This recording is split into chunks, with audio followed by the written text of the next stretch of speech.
안녕하세요. 반갑습니다. 자, 질문을 다 풀었는지 다시 한번 점검해 볼게요.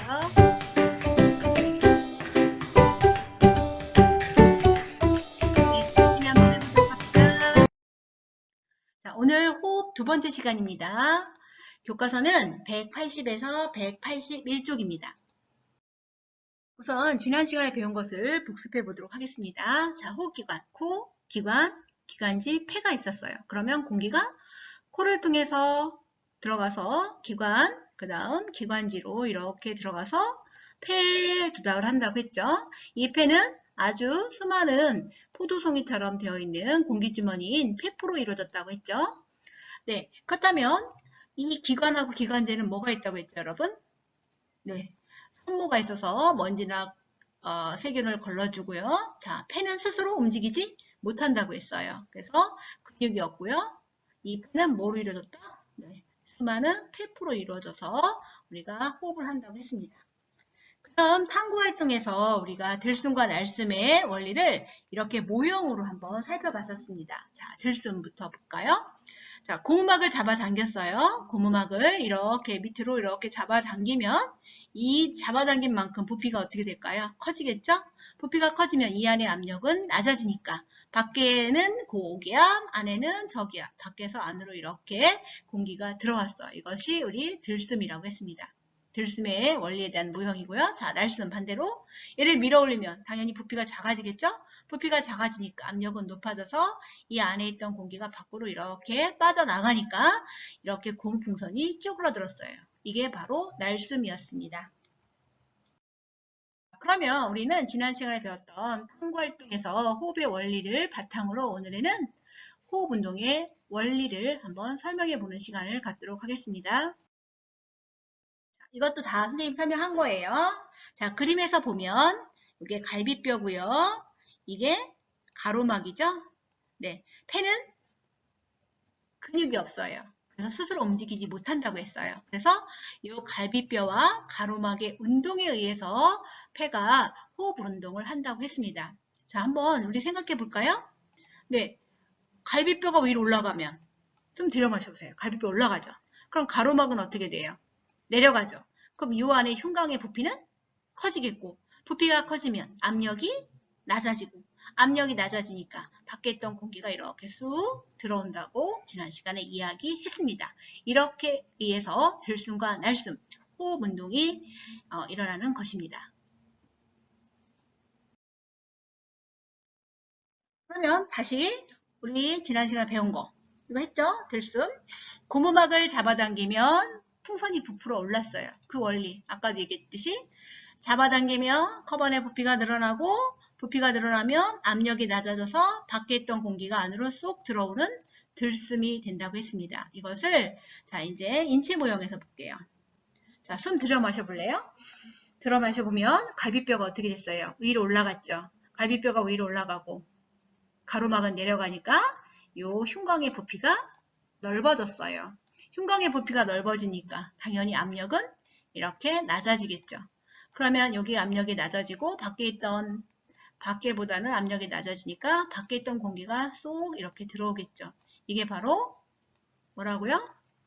그렇죠. 들숨에 해당되는 것입니다. 그래서 여러분 이 모형과 실제 우리 사람에서 어떻게 이루어지는지 호흡 운동의 원리를 꼭 알아두셔야 됩니다, 여러분. 자, 이번에는 그럼 날숨이겠죠? 네, 모형에서 고무막을 이렇게 밀어 올리면 풍선이 쭈그러들었죠? 이것은 밖으로 공기가 빠져나갔다는 거예요. 밀어 올리면 이 안에 부피는 작아지고 부피가 작아지니까 압력은 당연히 높아지겠죠? 그래서 이 안에 있던 공기가 밖으로 빠져나가는 거예요. 자, 그러면 인체 모형으로 가서 자, 숨 내쉬어보세요. 내쉬면 어떻게 되죠? 네, 갈비뼈가 내려가는 걸 볼 수 있을 거예요. 갈비뼈가 내려가면 가로막은 올라가요. 그럼 이 흉곽이 어때요? 좁아지죠?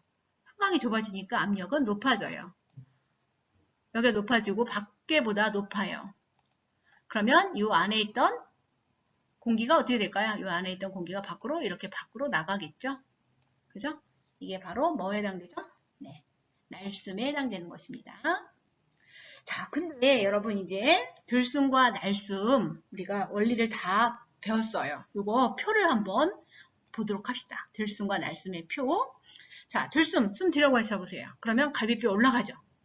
그죠? 갈비뼈 올라가고 반대로 가로막은 어떻게 될까요? 내려갑니다. 그러니까 갈비뼈만 생각하세요. 숨 들여마시면 갈비뼈 올라갈까? 가로막은 내려간다. 그러면 흉곽의 부피는 커지고 흉곽의 부피가 커지니까 압력은 낮아져서 밖에 있던 공기가 안으로 이렇게 들어오겠죠. 이게 무슨 숨? 들숨. 반대로 숨 내쉬어보세요. 내쉬면 갈비뼈가 내려가는 걸 볼 수 있을 거예요. 갈비뼈가 내려가면 가로막은 올라갑니다. 그럼 흉곽의 부피는 작아지고 압력은 높아져서 안에 있던 공기가 밖으로 나가게 되겠죠.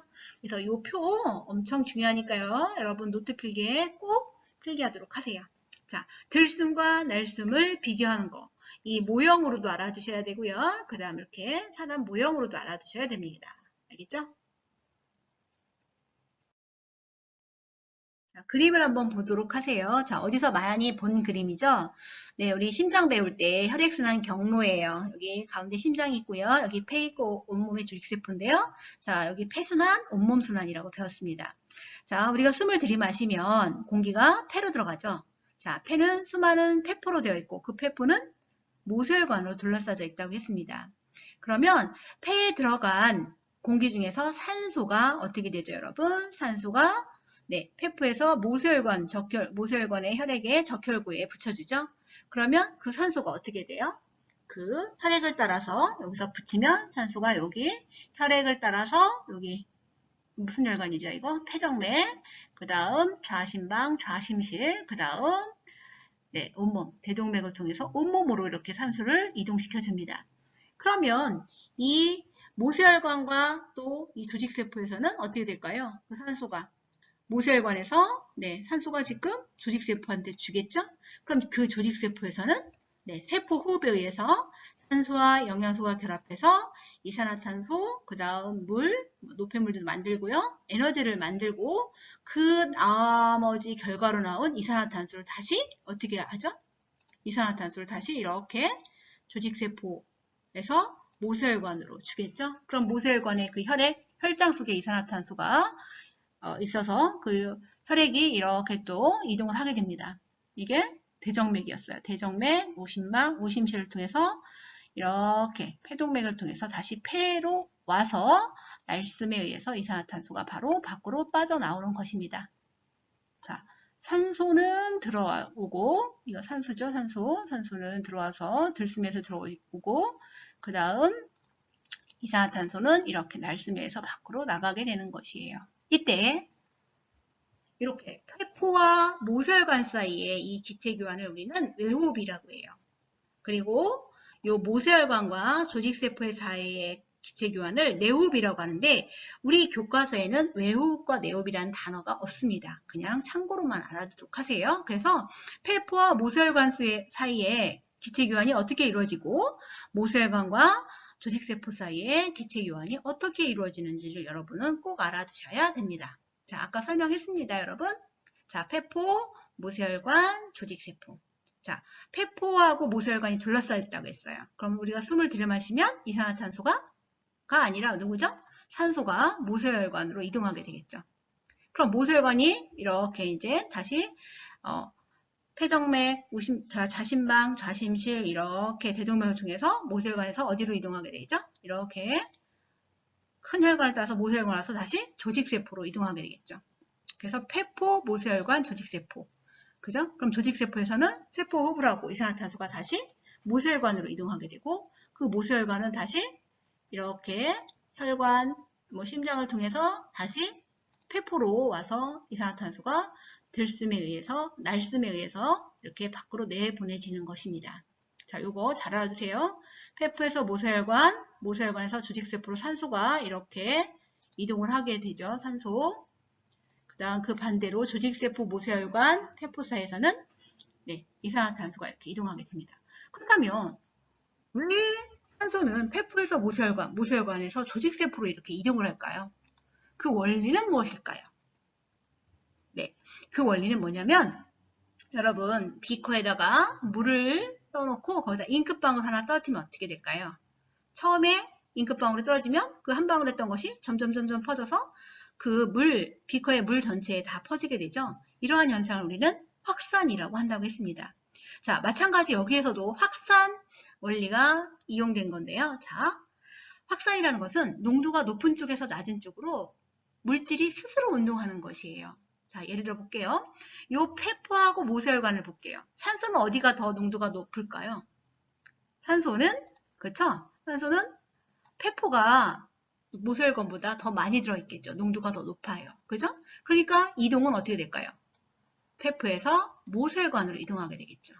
그 다음 모세혈관과 조직세포를 볼까요? 모세혈관과 조직세포 산소가 어디가 더 많을까요?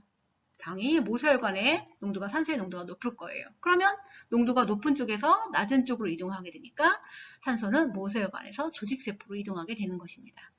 자, 그렇다면 이산화탄소를 볼까요? 자, 페포하고 모세혈관이죠? 네, 우리 온몸을 들고 온 그 혈장에 이제 이산화탄소가 있을 거 아니에요? 그 이산화탄소가 모세혈관과 페포 사이에 누가 더 농도가 높을까요? 당연히 모세혈관이 더 높겠죠. 그죠? 그래서 모세혈관에서 이렇게 페포 쪽으로 이동하게 되는 것입니다. 이렇게, 그죠? 그 다음 모세혈관하고 조직세포 볼게요. 자, 조직세포에서 세포 호흡을 했기 때문에 그 결과물이 이산화탄소라고 했어요. 그럼 이산화탄소는 모세혈관하고 조직세포 중에서 어디가 농도가 더 높죠? 그죠? 이산화탄소는 조직세포가 더 높아요. 그래서 조직세포에서 모세혈관으로 이렇게 이동을 하는 것입니다. 자, 기체 교환 원리 뭐라고요, 여러분?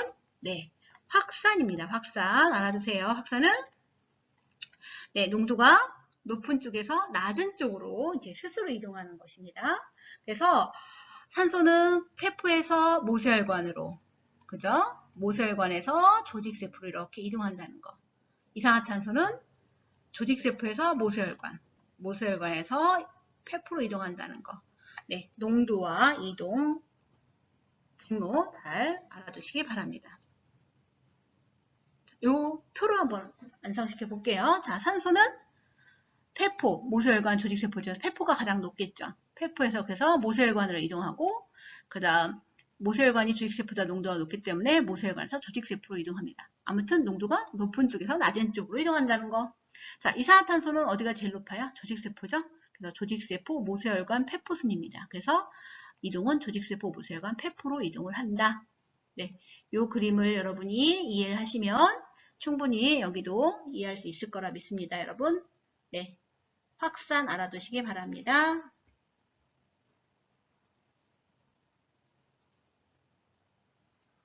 네, 요거 그림 노트에 꼭 정리하도록 하세요. 자, 화면을 멈추고 교과서 180, 181쪽을 정리해 보시기 바랍니다.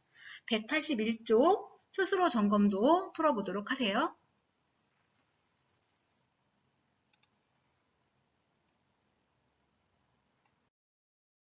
다 풀었나요, 여러분? 네, 한번 같이 풀어보도록 할게요. 자, 1번. 사람의 호흡기관은 코, 그 다음 뭐죠? 기관, 기관지, 폐 등으로 구성되어 있다. 폐는 근육이 없다고 했어요. 근육이 없어 스스로 운동하지 못하고 누구랑 누구의 운동에 의해서? 그렇죠? 갈비뼈와 가로막의 운동에 의해서 흉곽의 부피가 변하고 압력이 변해서 공기가 드나든다고 했습니다. 자, 여러분 드디어 다음 주는 등교 수업입니다. 자, 준비물 안내해 줄게요. 아직 발명품 계획서 안낸 학생이 있습니다. 그거 꼭 작성해서 가져오시기 바랍니다. 양식이 없는 학생은 홈페이지에서 다운받아서 작성하도록 하세요. 그 다음 지금까지 노트 필기한 거 4단원, 5단원의 후까지 노트 필기한 거 네, 수업 시간에 담당 선생님한테 제출해 주시기 바랍니다. 자, 1번하고 2번은 수행평가예요, 여러분. 수행. 자, 우리 수업 시간에 만나도록 합시다.